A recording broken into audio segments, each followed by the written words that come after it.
Hello guys, welcome back again to my channel. So for today's vlog is i-share ko sa inyo kung paano tayo magbayad sa BIR gamit yung Maya natin.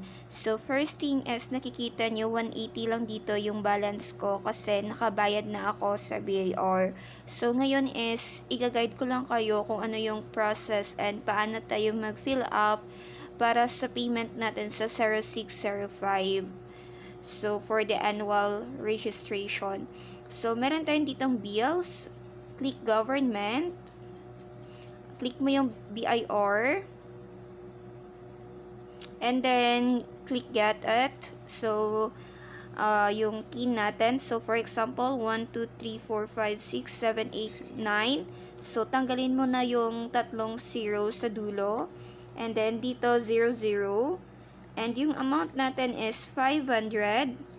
And yung RDO code, so 001 for example. So check na yung RDO code nyo sa COR nyo if ever nakalimutan nyo.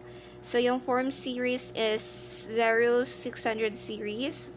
And then yung form type code is 0605.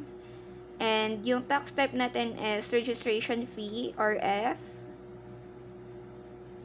Okay, ito guys. And then, yung return period natin is December 31, 2024.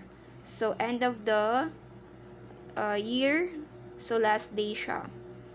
And then, yung email natin. And click lang natin continue. So, after nito is makaka-receive kayo ng email from Maya na okay na yung payment ninyo. So, yun lang guys. Napakasimple lang paano magbayad sa Maya.